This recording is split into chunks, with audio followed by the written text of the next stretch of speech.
ஜெபம். அன்பு தெய்வமே இறைவா, உம் திருமகன் கிறிஸ்து மக்கள் எங்களுக்காக உமது இரத்தத்தை சிந்தி உயிர்த்து பாஸ்கா நிகழ்ச்சிகளை நிறைவேற்றினார்.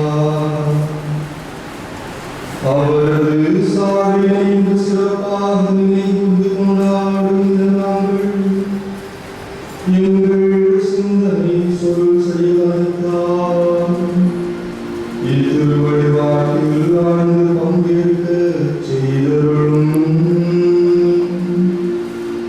எங்கள் ஆண்டவராகிய கிறிஸ்து வழியாக உம்மை மன்றாடுகின்றோம்.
நாம் விரும்பத்தக்க தோற்றம்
அதே வேளையில் இறை திருமணத்தை நிறைவேற்றுவதிலும் பாவமற்று தூய்மையாக வாழ்வதிலும் நமக்கு எடுத்துக்காட்டாய் வாழ்ந்தார்.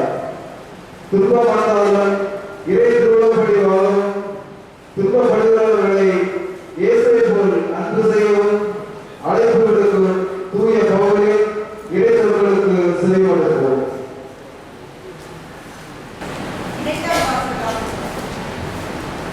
கீழ்ப்படிதலை கற்றுக்கொண்டார். தமக்கு கீழ்ப்படிவோர் அனைவரும் என்றென்றும் கீழ்ப்படைய காரணமானார். எபிரேயருக்கு எழுதப்பட்ட திருமுகத்திலிருந்து வாசகம். 4ஆம் அதிகாரம் 14 முதல் 16 வரை, 5ஆம் அதிகாரம் 7 முதல் 9 வரை. எபிரேயருக்கு எழுதப்பட்ட திருமுகத்திலிருந்து வாசகம். 4ஆம் அதிகாரம் 14 முதல் 16 வரை, 5ஆம் அதிகாரம் 7 முதல் 9 வரை உள்ள இறைவார்த்தைகள்.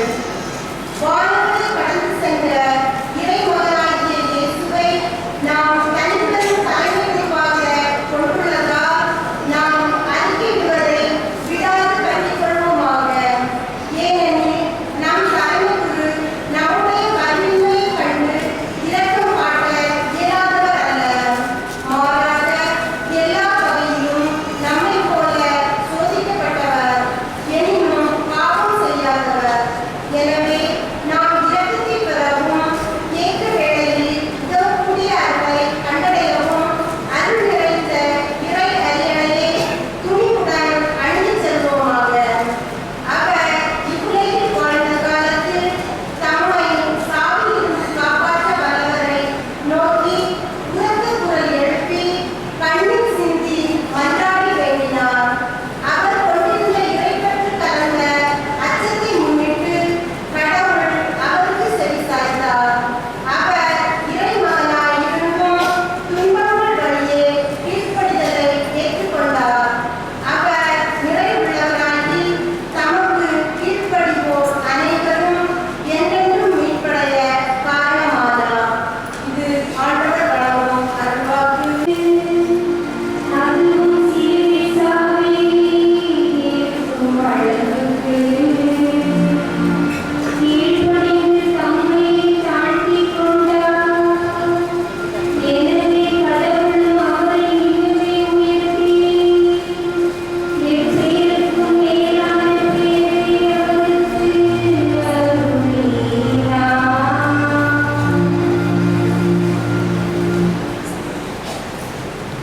நம் ஆண்டவராகிய இயேசு கிறிஸ்துவின் திருப்பாடல்கள்.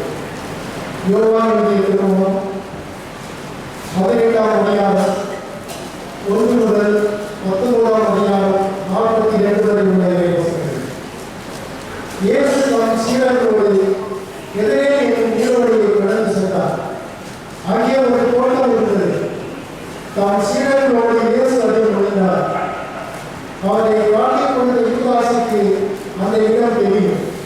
ஏனெனில் இயேசுவும் அவருடைய சீடர்களும் அடிக்கடி அங்கு கூடுவர். படைப்பிரிவினரையும் தலைமை குழுக்களும் பரிசேயரும் அனுப்பிய காவலர்களையும் கூட்டிக் கொண்டு யூதாசின் இலக்குகளோடும் பந்தங்களோடும் படைக்கலங்களோடும் அங்கே வந்தார். தமக்கு நிகழப் போகிற மனத்தையும் அறிந்த இயேசு அவர்களிடம் சென்று கேள்வி கேட்டார். அவர்கள் மறுமொழியாக அவரது வாயில் வைத்தார்கள். அந்த ரசத்தை குடித்திருந்த இயேசு எல்லாம் நிறைவேறிற்று என்று கூறி தலை சாய்த்து ஆவியை ஒப்படைத்தார். அனைவரும் மனதார்களுக்கு சிறுநீரை மனமாக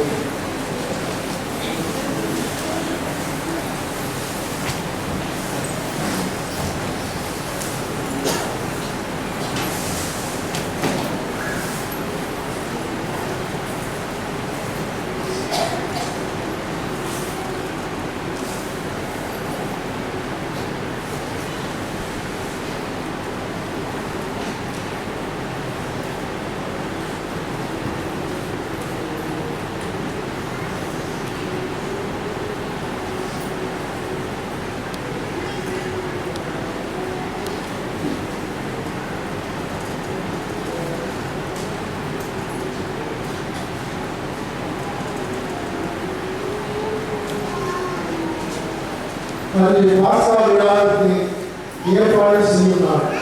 அடுத்த நாள் ஓய்வு நாளாகவும் பெருநாளாகவும் இருந்தது. எனவே அந்த சிலுவையின் விலங்குகள் தொங்கலாகா என்பதற்காக கால்நடை மொழியை சடலங்களை எடுத்து விடுவார் யூதர்கள் பிலாத்திடம் கேட்டுக்கொண்டார். ஆகவே படையினர் வந்து இயேசுவோடு சிலுவையில் அடைக்கப்பட்டிருந்த ஒருவருடைய கால்களை முதலில் முடித்தார்கள். பின்னர் மற்றவருடைய கால்களையும் முடித்தார்கள்.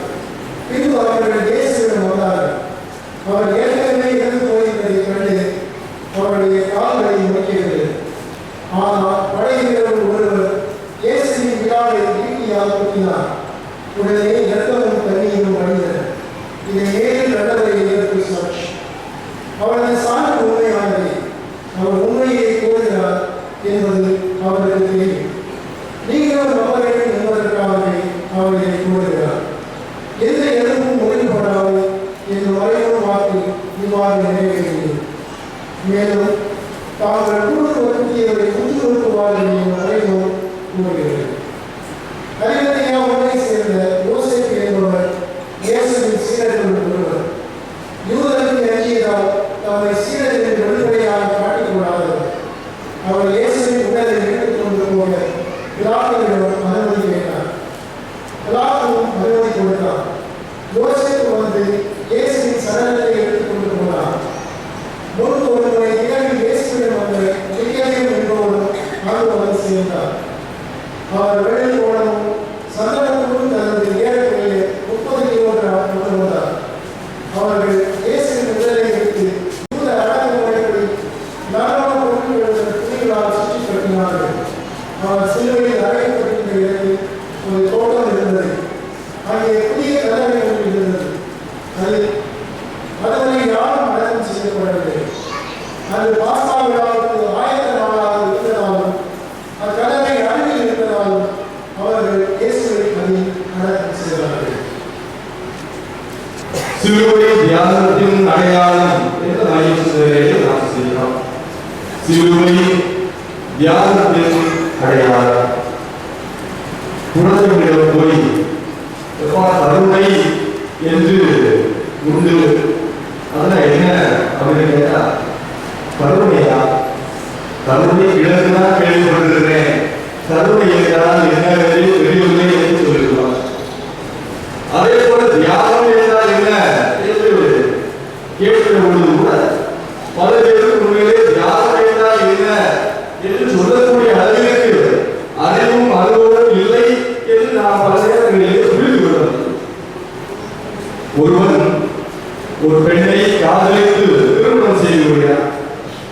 அந்த பெண் 2 கண்களும் தெரியாத பார்வையற்ற பெண்ணாக இருக்கிறார். ஆனாலும் பரிதாபப்பட்டு அன்பில் யூதியாக திருமணம் செய்து கொள்கிறார்.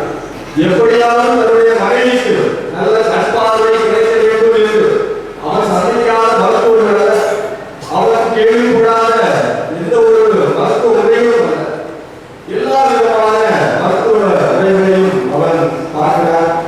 ஆனால் அந்த மனைவிக்கு கண்பார்வை திருப்பி கொண்டு வர முடியவில்லை. எனவே இந்த மனிதன் ஒரு நல்ல யோசனை செய்து ஒரு வேலையை செய்கிறார்.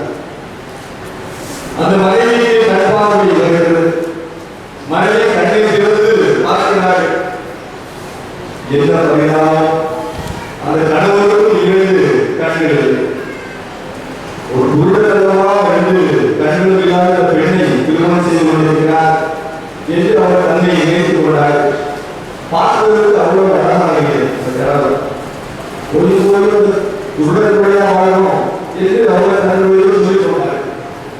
இல்ல, உங்களோட வாழ முடியாது, நான் எங்க அம்மா வீட்டுக்கு போறேன் என்று சொல்லி அந்த பார்வையை பெற்று அந்த பெண் சொல்றாள். அப்பொழுது அந்த கணவர் சொன்னார், தயவு செய்து அந்த 2 கண்களையும் பத்திரமாக பார்த்துக்கொள் என்று சொன்னார். ஏனெனில் கணவர் தன்னுடைய 2 கண்களையும் தியாகம் செய்து தன்னுடைய மனைவி பார்வை வர வேண்டும் என்ற ஒரு நல்ல ஒரு முறையை அவர் செய்திருந்தார். ஆனால் அந்த மனைவியால் அந்த கடவுளுடைய அன்பை தியாகத்தை உணர முடியாமல் போயிருக்கிறார். இப்படி பல நேரங்களிலே நம்முடைய பெற்றோர்கள் நமக்காக தியாகம் செய்திருப்பார்கள். நம்முடைய மனைவி கணவர் அல்லது பிறர் நமக்கு தியானம் செய்திருப்பார்கள். ஆனால் பல வேளைகளில் தியானத்தில் நாம் மறந்து வாழக்கூடிய தருணங்கள் பல இருக்கும். குமரன் என்ற ஒரு பையன் இறந்து போனார். ஒரு பேருந்து விபத்து. அரசு அவருக்கு ஒரு சலுகை தர இருக்கிறது என்று அறிவிப்பு வெளியிட்டது. 50,000 இறந்துவோர் அமைந்திருக்கிறதால் 50,000 ரூபாய் அரசு கொடுக்கிறது என்று அறிவித்தது. குமரனுடைய தாயார் அந்த கூட்டத்திலே உட்கார்ந்து இருக்கிறார். குமரனுடைய தாயார் உறவினர் யாராவது வந்து அந்த அரசு உதவியை பெற்றுச் செல்ல வேண்டும் என்று கேட்டுக்கொள்கிறார்கள். குமரன் தாயார் வருகிறார். வந்து சொல்கிறார், எனக்கு இந்த உதவி எல்லாம் வேண்டாம், ஏனெனில் என்னுடைய மகன் சாகவில்லை என்று சொல்கிறார். இன்னொரு ஆச்சரியத்தில் பார்க்கிறார்கள். நீங்கள் தான் அடையாளம் எல்லாம் காட்டி கொடுத்தீர்கள், எப்படி சாகவில்லை என்று சொல்ல முடியும் என்று கேட்கும் பொழுது அந்த தாய் சொன்னார், என்னுடைய மகன் இதுவரைக்கும் 6-7 முறை இரத்த தானம் செய்திருக்கிறார். எத்தனையோ மனிதர்கள் ரத்தம் இல்லாமல் இறக்கக்கூடிய தருவாயை இந்த அவர்கள் ரத்தம் பெற்று உயிர் வாழ்கிறார்கள். என்னுடைய மகன் தன்னுடைய கிட்னியை தியாகம் செய்திருக்கிறார். ஒரு சிறுமி அந்த கிட்னியை வைத்து இன்னும் வாழ்ந்து கொண்டிருக்கிறார். என்னுடைய மகன் இறந்தவருக்கு ரத்த தானம் செய்ய இருக்கிறார் என்று ஏற்கனவே அவர் எழுதி வைத்திருக்கிறார். அந்த வகையிலே அவர் இறந்தவரை கண் தானம் செய்தார். அவருடைய உடலை நாங்கள் உடல் தியானமாக நாங்கள் கொடுத்துவிட்டோம். என்னுடைய மகன் இறக்கவில்லை, சாகவில்லை, எனவே அவருடைய காசு எனக்கு வேண்டாம் என்று அதை சொல்கிறார். இறந்தும் வாழக்கூடிய ஒரு மகனை பெற்ற ஒரு குடும்பத்திலே அந்த தாய் வாழ்ந்து கொண்டிருக்கிறார். இறந்தும் வாழ்ந்து கொண்டிருக்கிற ஒரு மகனை பெற்ற ஒரு குடும்பத்திலே அந்த தாய் வாழ்ந்து கொண்டிருக்கிறார். தியாகத்தின் ஒரு அடையாளம் தான் சிலுவை. இயேசு நமக்கு முன்னிறுத்துகிற தியாகத்தின் அடையாளம் தான் சிலுவை. பழைய பாட்டு 2 மக்களுடைய புத்தகம் 7ஆம் அதிகாரத்தில் ஒரு அருமையான நிகழ்வு சொல்லப்பட்டிருக்கிறது. கிமு 160, அதாவது இயேசு பிறப்பதற்கு முன்பாக 160 ஆண்டுகளுக்கு முன்பாக அந்தியோக்கு எப்பிபாவு என்ற ஒரு மன்னன், கிரேக்க மன்னன் ஆண்டு வந்தார். அவன் அந்த யூதர்களுக்கு மேலாக கிரேக்க ஆதிக்கத்தை பிடித்தார். இவர்கள் கிரேக்க மொழியை தான் பேச வேண்டும், கிரேக்க கடவுளை தான் வழிபட வேண்டும், கிரேக்க முறையில் தான் வழிபாடு செலுத்த வேண்டும் என்று கிரேக்கத்தை அதிகமாக யூதர்கள் பேசி பிடித்தார். எனவேதான் இவர்களும் பன்றியை சாப்பிட வேண்டும் என்று கட்டளையிட்டார். ஆனால் பன்றி என்பது யாவே கடவுளுக்கு எதிராக ஒரு விலங்கு.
ஏழாவது மகன் இளைய மகன் வந்து இருக்கிறார். தாயிடம் சென்று எப்படியாவது உடைய மகனுக்கு புத்திமதி சொல்லி பள்ளி இறைச்சியை உணர் செய்யுங்கள், அப்படியெல்லாம் ஒரு மகனோடையாவது நீங்கள் வீடு செல்ல முடியும் என்று தாயிடம் சென்று அரசர் சொல்கிறார். அப்பொழுது தாய் கரத்தை தேர்ந்து பாரமாக எழுதுகிறாய் அந்த மகனிடம் வந்து சொல்கிறார், நான் 10 மாதம் இவரை வயிற்றில் சுமந்தேன், 3 மாதங்களுக்கு நான் பாலூட்டி வளர்த்தேன், நமக்கு உணவு தரக்கூடிய நமக்கு வாழ்வு தரக்கூடிய யாரை கடவுளை வேறு எந்த கடவுளை வணங்காதே, இதுதான் உன்னுடைய தாய்க்கு செய்யக்கூடிய பெருமை, உன்னுடைய கடவுளுக்கு செய்யக்கூடிய கடமை என்று சொன்னார். அந்த மகன் அப்படியே செய்கிறான். அவன் தோல் உரிக்கப்பட்டு நாக்கு வெட்டப்பட்டு கால்களை கைகள் வெட்டப்பட்டு எரியக்கூடிய சூழலை அவன் கடத்தப்படுகிறான். அன்பானவர்களே, தியாகம் கடவுளுக்காக ஒரு இனம் செய்த தியாகம், கடவுளுக்காக ஒரு குடும்பம் செய்த தியாகம், ஒரு வழிபாட்டுக்காக ஒரு குடும்பம் செய்த தியாகம், பிறர் வாழ வேண்டும் யூதர்கள் வாழ வேண்டும் என்பதற்காக ஒரு குடும்பம் செய்த தியாகம், ஒரு இனம் வாழ வேண்டும் என்பதற்காக ஒரு குடும்பம் செய்த தியாகம், ஒரு நாடு வாழ வேண்டும் என்பதற்காக ஒரு குடும்பம் செய்த தியாகம், எதையும் சமரசம் செய்து கொள்ளாமல் யாவை கடவுளே உண்மையான கடவுள், யாவையுடைய சட்டமே உண்மையான சட்டம் என்பதை ஆழ்தரமாக நம்பி ஏற்றுக்கொண்ட ஒரு குடும்பம் செய்த தியாகத்தின் வழிபாடாக இந்த 2 மக்களுடைய புத்தகங்கள் 7ஆம் அதிகாரத்தில் சொல்லப்பட்ட நிகழ்வு அமைகிறது. நாம் இன்று தியாகம் செய்வதற்கு அழைக்கப்பட்டிருக்கிறோம். பிள்ளைகளுக்காக கொஞ்ச நேரம் தியாகம் செய்து கொண்டு டிவி பார்ப்பதை விட்டுவிடுவோம் என்று எந்த குடும்பத்தில் தாயாக நினைத்தார்களோ அவர்களும் தியாகம் செய்கிறார்கள். பிள்ளைகள் படித்துக் கொண்டிருக்கிறது, டிவி பார்க்கக்கூடாது, அது அவர்களுக்கு முதல்வராக இருக்கும் என்று தியாகம் செய்யக்கூடிய பெற்றோர்கள் இருப்பார்கள். பாட்டி படி, அந்த குடும்பத்தை படி, ஃப்ரெண்ட்ஸ் எல்லாம் படிச்சுக்கிறாங்க, அங்க போய் படி என்று சொல்கிற பொழுது பிள்ளைகளுக்காக தியாகம் செய்ய அந்த பெற்றோர்கள் தயாராக இல்லை என்பதை ஒரு குடும்பத்துடைய வளர்ச்சிக்காக, பிள்ளைகளுடைய நல் வாழ்வுக்காக அந்த வீட்டுடைய தலைவர் முடிக்காமல் இருப்பது என்பது அவரது குடும்பத்திற்காக செய்யக்கூடிய தியாகமாக நடத்தப்படுகிறது. அவர் முடித்துவிட்டு அந்த குடும்பத்திற்கு வருகிறார்கள், அந்த குடும்பத்திற்காக அவர் தியாகம் செய்ய தயாராக இல்லை என்பதை அந்த செய்தி நமக்கு சொல்கிறது. தம் குடும்பத்திற்காக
தியாகத்தை செய்ய தயாராக இருக்கிறோம்.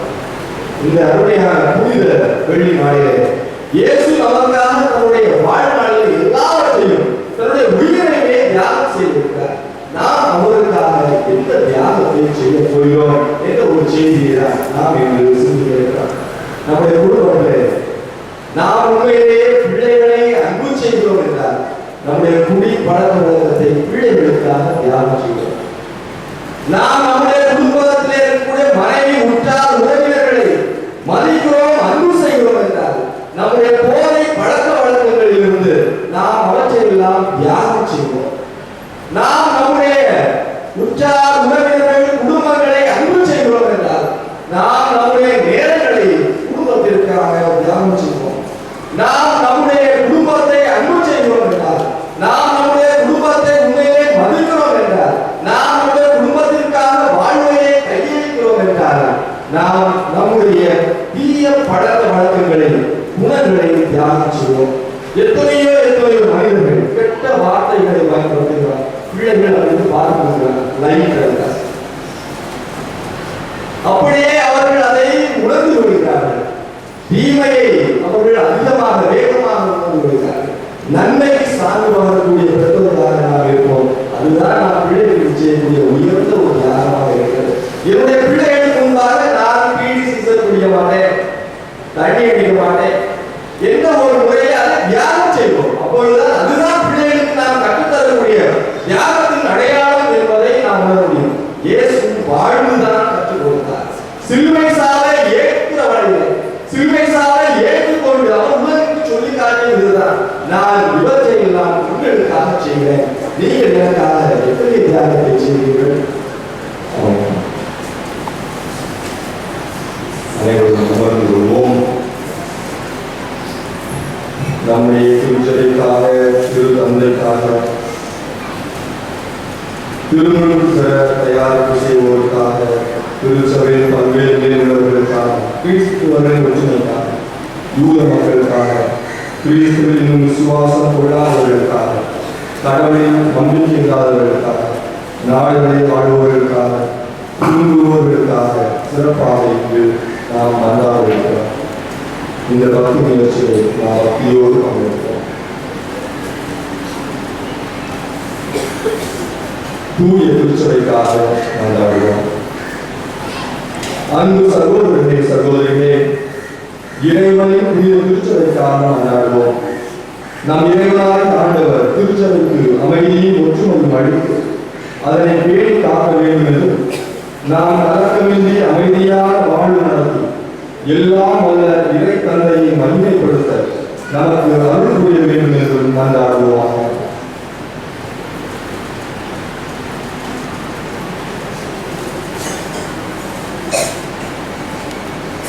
என்றும் வாழும் எல்லாம் நல்ல இறைவா,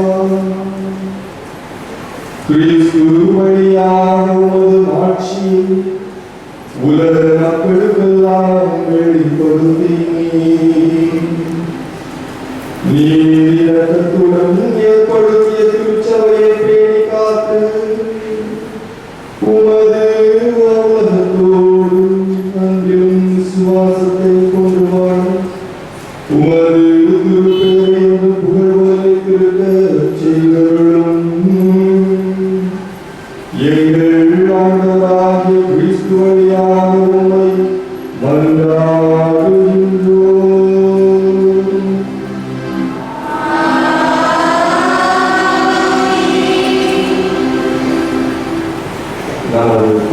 அல்லும் பகலும் அன்பொன்றை வலியுறுத்தி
தந்தையும் தாயுமான நல்லவரே இறைவா, பிள்ளைகள் கூடி வந்தோ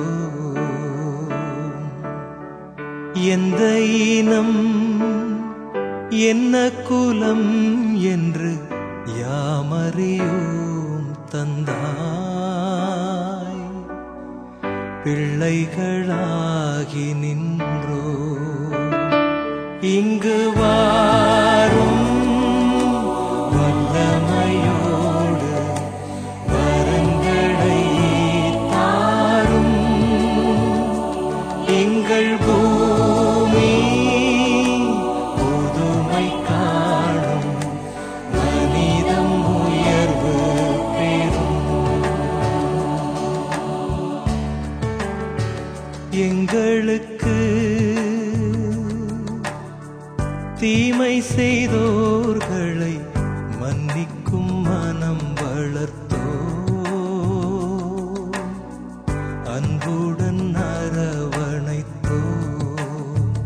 அனுதின உணவை எங்களுக்கு என்றும் உறுதி செய்தருளும். வறுமை நீங்கச் செய்யும். இங்கு வாரும் வல்லமையோடு வரங்களை தாரும். எங்கள் பூமி புதுமை காணும், மனிதம் உயர்வு பெறும். உன்னதத்தில் உம்மகிமை ஆழ்வது போல் எங்கும் என் பூமி எங்கிலும் உம்மரசே எம் நிறைவாயு உலகில் காணும் நாள் வருக. வல்லவரே தலைவா, சந்நிதி சரணடைந்தோ. நல்லவரே இறைவா, வாழ்வு தந்திடுவே. வல்லவரே தலைவா, மன்னிக்கும் மனம் தருவே. பிள்ளைகள் கூடி வந்தோ. தந்தையும் தாயுமான நல்லவரே இறைவா, பிள்ளைகள் கூடி வந்தோ. எந்த இனம் என்ன குலம் என்று யாமறியோ தந்தாய். பிள்ளைகளாகி நின்றோ. இங்கு வாரும் வல்லமையோடு வரங்களை தாரும். எங்கள் பூமி புதுமை காணும், மனிதம் உயர்வு பெறும். இங்கு வாரும் வல்லமையோடு வரங்களை தாரும். எங்கள் பூமி புதுமை காணும், மனிதம் உயர்வு பெறும். மனிதம் உயர்வு பெறும். உமது அரசு வரும்.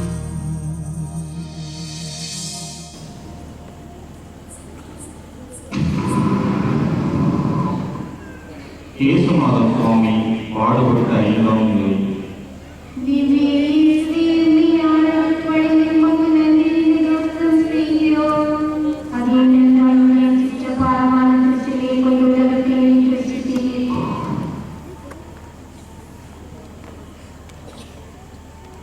அவர் நம் பிணிகளை தாங்கிக் கொண்டார், நம் துன்பங்களை சுமந்து கொண்டார் என எசாயாவால் வர்ணிக்கப்பட்டவரின் துன்பத்தை இதோ சீமோன் சுமக்கிறார்.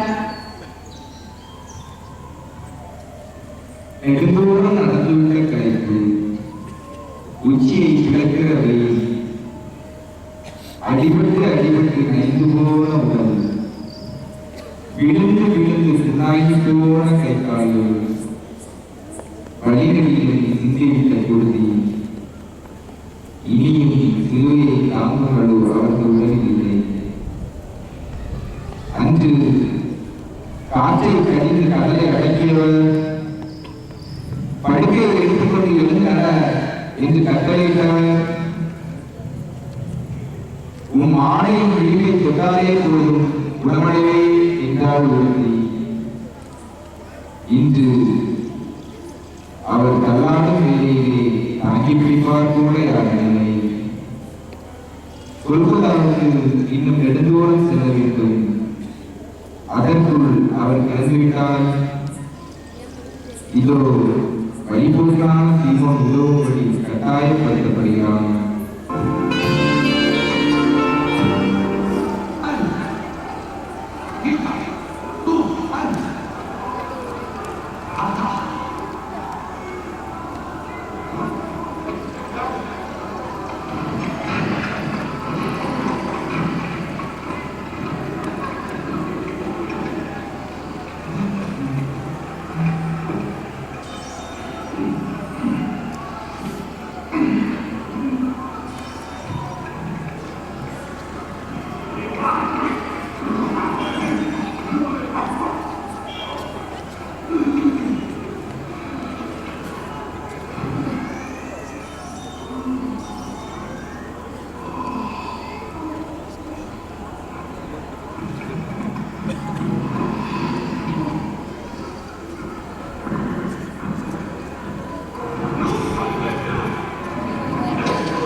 என் அன்பு மகனே, மகளே, என் சிலுவை பாதையில் நான் சந்தித்தவர்கள் எத்தனையோ பேர். உதவுகின்ற எண்ணமோ துணிச்சலோ எவருக்கும் இல்லை. நெட்டை மரங்கள் போல் நின்றார்கள் மக்கள். நான் அனைவருக்கும் வேடிக்கை பொருளானேன். இதோ சீமோன் கட்டாயத்தின் பேரில் என் சிலுவையை சுமக்கிறான்.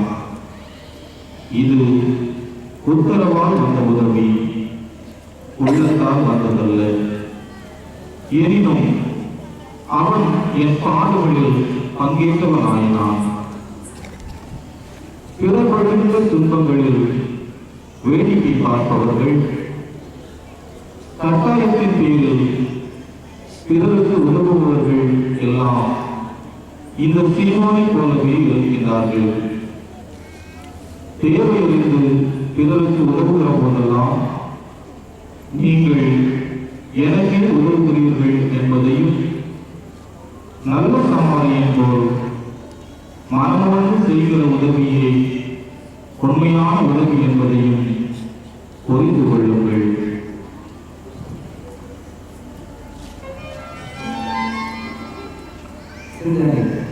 சின்னச்சிறியவரான என் சகோதரர்களுக்கு உதவி செய்த போதெல்லாம் நீங்கள் எனக்கே செய்வீர்கள்.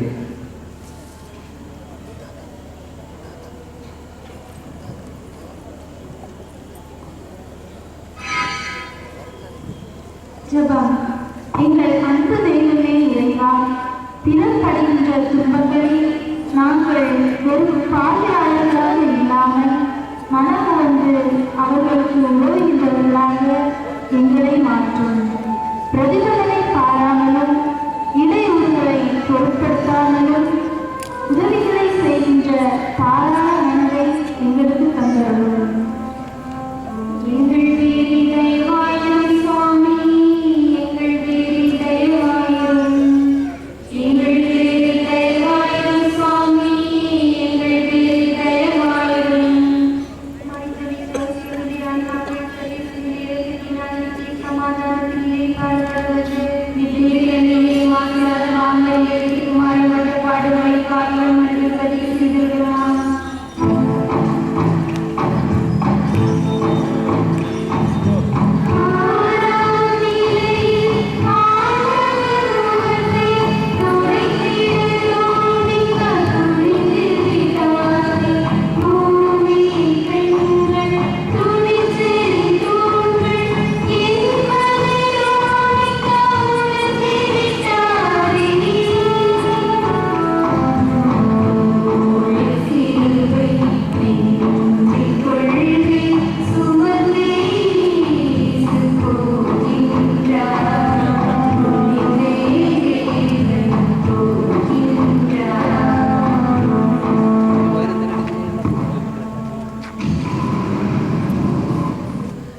இயேசுநாதர் சுவாமி பாடுபட்ட 6ஆம் நிலை.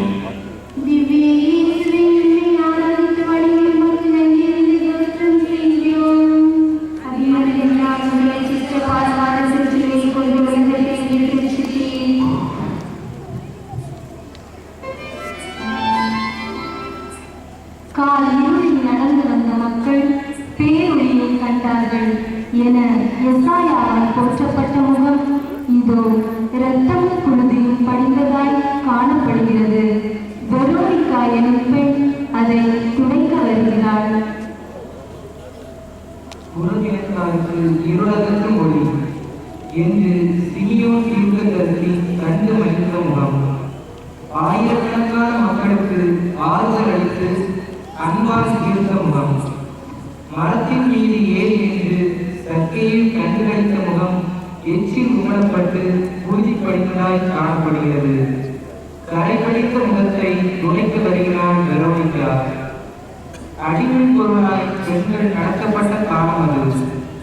ஊரார் பார்ப்பார்கள், வீரர்கள் தடுப்பார்கள், எல்லோரும் வேதனை செய்வார்கள். தண்டனைக்கு கூட அவள் கையளிக்கப்படலாம். விளைவுகளை பற்றி கவலைப்படாமல் உதவிக்கு வந்தாள் வெரோனிகா.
என் அன்பு சகோதரனே, சகோதரியே, பிறர் மீது நீங்கள் தூண்டுகின்ற பழிச்சொற்கள், பிறரை காயப்படுத்துகின்ற இழிச்சொற்கள் அவர்களது முகங்களை சிதைக்கின்றன என்பதை உணர்கின்றீர்களா?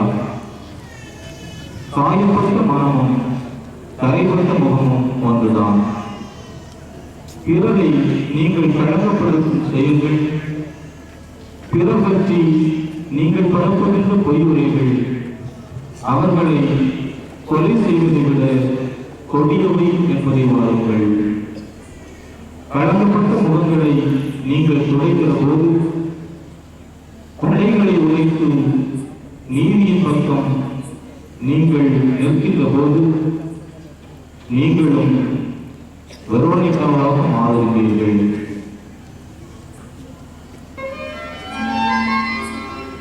சிந்தனை: ஆன்மாவை கொலை இல்லாமல் உடலை மட்டும் சொல்பவருக்கு அஞ்ச வேண்டாம். ஆன்மாவையும் உடலையும் நரகத்தில் அழைக்க வல்லவருக்கே அஞ்சுங்கள்.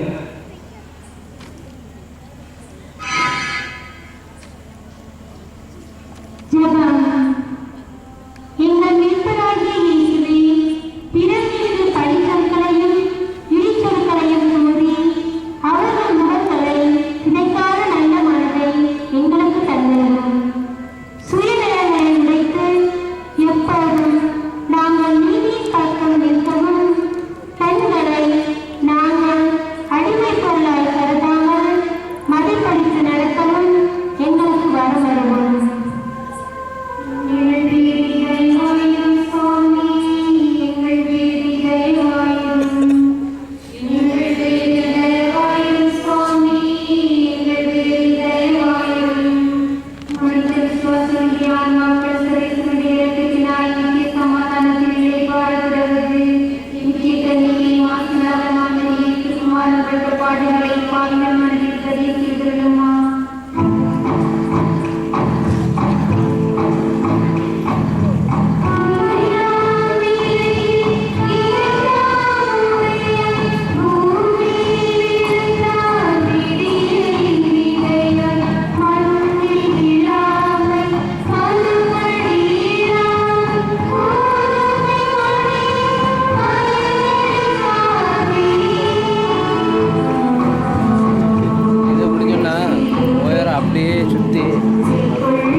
ஏசுநாதர் சுவாமி பாடுபட்ட 7ஆம் நிலை.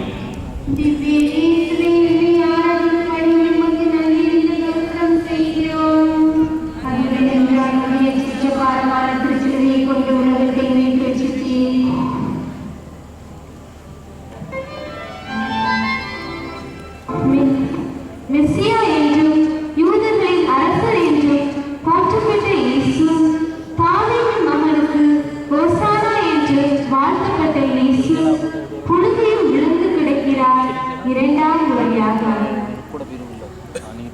நமக்கு கடினமான பாதைகள், சுமக்க முடியாத பாரம், தாங்க முடியாத கட்டுரைகள், தடுமாறி விழுந்தார் இயேசு. விழுவது என்பது இயற்கைதான். எல்லோருடைய வாழ்க்கையிலும் வீழ்ச்சிகள் உண்டு. விழுவது என்பது தோல்வி அல்ல, வீழ்ந்தே கிடப்பதுதான் தோல்வி. முதல் முறை விழுந்தவர் எழுந்து நடந்தார். இதோ மீண்டும் தடுமாறி விழுகிறார். உடலோ வயதில்லை, உள்ளமோ உறுதியாக இருக்கிறது. பாதுகாப்பு கடந்தாகிவிட்டது. நீதி தூரத்தையும் கடக்க வேண்டும். மூச்சடை செல்கிறார் இயேசு.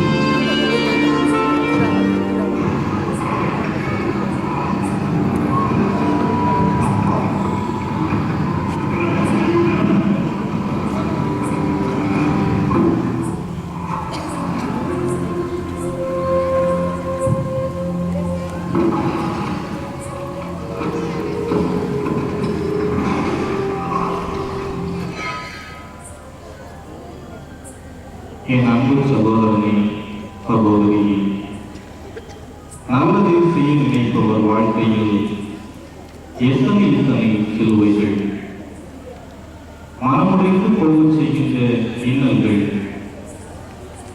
நம்பிக்கையை இழக்கச் செய்கின்ற மனக்குழப்பங்கள், முடங்கி போக வைக்கின்ற தோல்விகள், இவர்களையெல்லாம் சுமந்து கொண்டு என்னை பின் சொல்பவர்களே என் சீடர்களாக இருக்கிறார்கள்.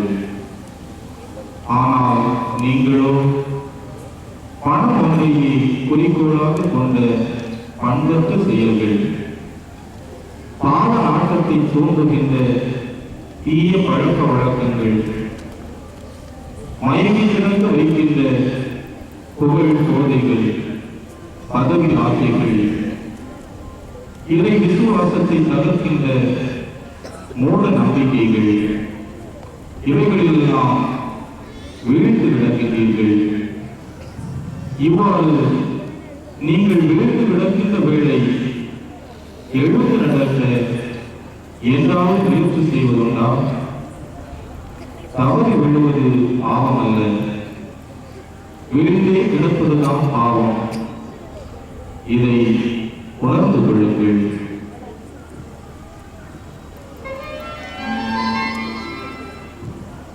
சிந்தனை.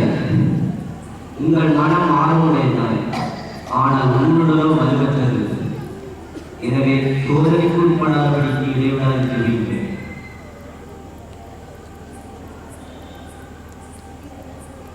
ஜெபம். எங்கள் அன்பான இயேசுவே, நாங்கள் தீய செயல்களில் இடறிவிடாதபடி இடைவிடாது ஜெபிக்கும் இறை விசுவாசத்தை எங்களுக்கு தாரும். சோதனைக்கு உட்பட்டு நாங்கள் பாவங்களில் இடறி விடுகிற போது மீண்டும் எழுந்து பரிசுத்தமான பாதையில் நடக்க கிருபை செய்யும்.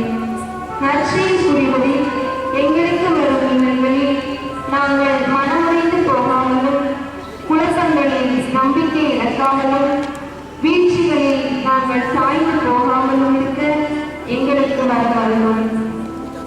எங்கள் தேவி தயவாயிரும் சுவாமி, எங்கள் தேவி தயவாயிரும், எங்கள் தேவி தயவாயிரும் சுவாமி, எங்கள் தேவி தயவாயிரும். மரித்து விசுவாசனுடைய ஆன்மாக்கள் பிரவேசனுடைய இரக்கத்தினால் நித்திய சமாதானத்தில் இளைப்பாறப்படுவது. மாறப்பட்ட பாடுகளை காணியம் மனதில் பதிவு செய்துள்ளோமா?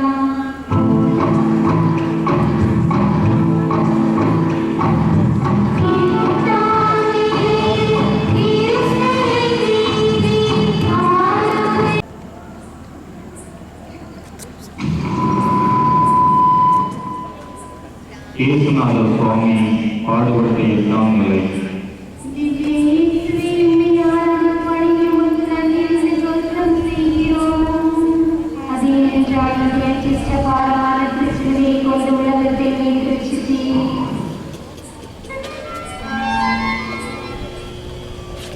பச்சை மரத்தின் நிலை கண்டு அழும் பட்ட மரங்களுக்காக அனுதாபப்படுகிறார் இயேசு. எருசலேம் நகரத்து பெண்களே, நீங்கள் உங்களுக்காகவும் உங்கள் பிள்ளைகள் அமைதியின் நகரம் என பெயர் பெற்றிருந்தது. இதோ அமைதியை தருகிறது. அவர்கள் இறைவனை சொல்கிற ஆலயம் இங்கேதான் இருக்கிறது. மக்களை சொல்லுகிற மதக்குழுக்கள், எய்தி பிழைக்கிற வியாபாரிகள், அநியாய வரி விதிக்கிற தண்டக்காரர்கள் எல்லோரும் இதே வீட்டில் இருக்கிறார்கள். ஆலயத்தை வியாபாரிகளின் கோலாகலமாக்கியவர்களை கண்டித்து அவர் அடித்து துரத்தியதும் இதே வீட்டில்தான். சில நாட்களுக்கு முன்புதான் தாவீதின் மகனுக்கு ஓசானா என்று இதே வீதியில் அவரை அழைத்து வந்தார்கள். இதையெல்லாம் கண்டு வைத்த கண்கள் இன்று அவர் அடித்து இழுத்து வரப்படுவதைக் கண்டு கண்ணீர் வடிகின்றன.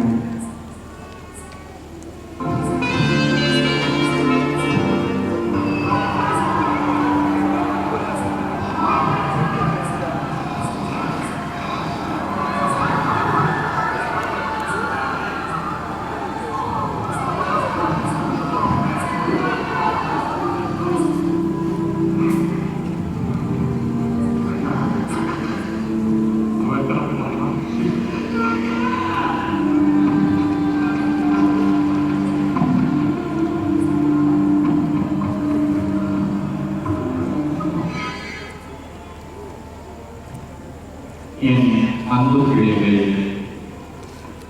அனுதாபத்தில் சிந்துகின்ற கண்ணீர் அநீதிகளை துடைத்து விடுவதில்லை.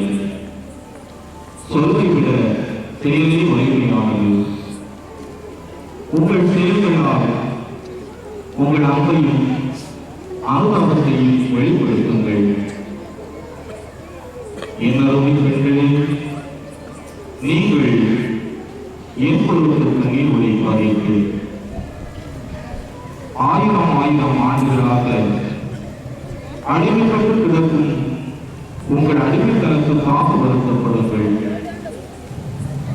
ஆடைக்கும் அலங்காரத்துக்கும் ஆடம்பரத்துக்கும் முக்கியத்துவம் தந்து ஆசைகளை அளிக்கும் உங்கள் அறிவற்றத்தனத்துக்காக வெட்கப்பட்டு அழைங்கள். குடும்பத்தின் அச்சாணியாக விளங்கும் நீங்களே குடும்பங்களை சிதைக்கின்ற சோழர்களாக இருப்பது என்று வருந்தி அடைங்கள். போதைக்கும் பொறுப்பற்ற தனத்துக்கும் அடிமையாக கிடக்கும் உங்கள் கணவர்களுக்காக கதறி அழுங்கள். பொழுதுபோக்குகளிலும் லட்சியமில்லா வாழ்க்கையிலும் வீழ்ந்து கிடக்கும் உங்கள் பிள்ளைகளுக்காக குமுறி அழுங்கள்.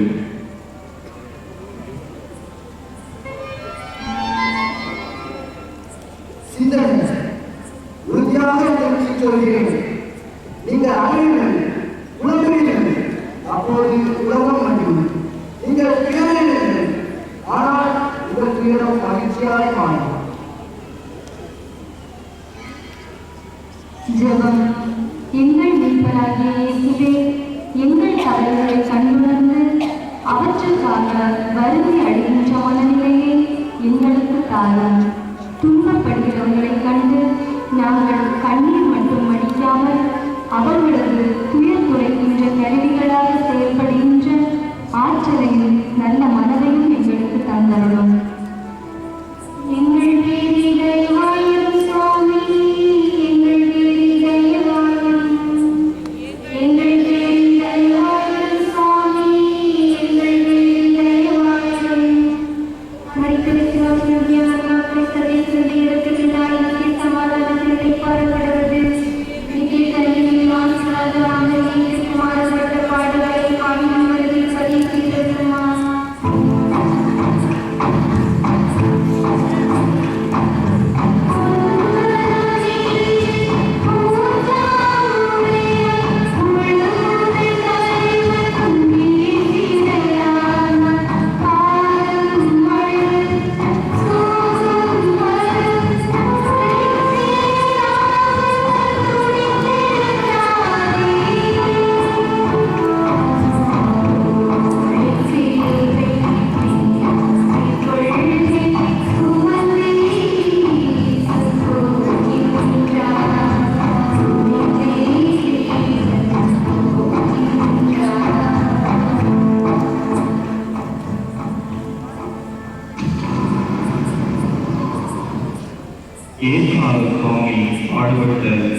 சமம் இல்லை.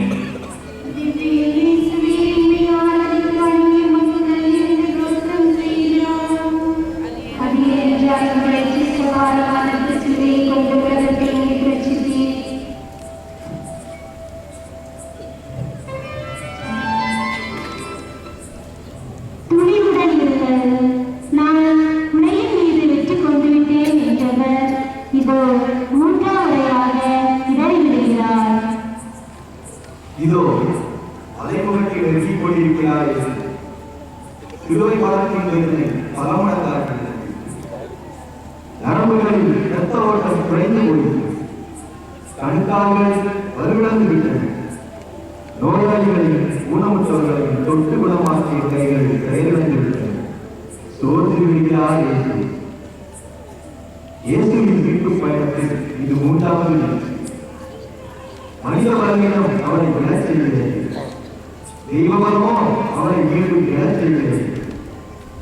மீட்புக்கு கையளிக்கும் இதயதாரத்தோடு எடுத்து நடக்கிறார் இயேசு.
என் மகனே, மகளே,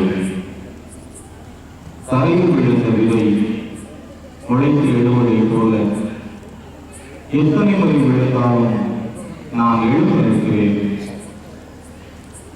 நீதிக்காக நடக்கும் போராட்டமும் மறுதண்டத்தை காட்டும் மன்னிப்பும் தன்னை மறுத்து செய்கின்ற பிறகு பணியும் அவ்வளவு எளிதானதல்ல.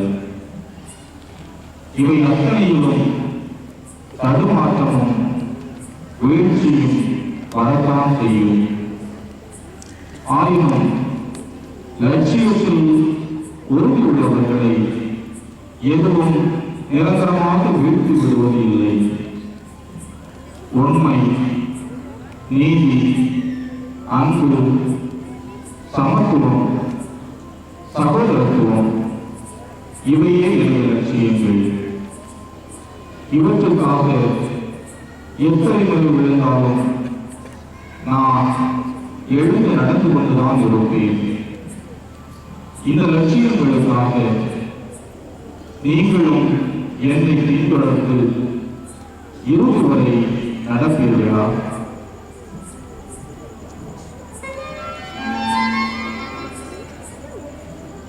சிந்தனை: கோதுமை மணி மண்ணில் விழுந்து அடித்தாருடைய பலனொன்று. ஜெபம். எங்கள் அன்பான இயேசுவே, நாங்கள் உண்மை, நீதி, அன்பு, சமத்துவம், சகோதரத்துவம் ஆகிய உமது மதிப்பீடுகளில் நிலைத்திருக்கவும், அந்த மதிப்பீடுகளுக்காக நாங்கள் வீழ்த்தப்படும்போது சருவங்கள் போல மடிந்து போகாமல்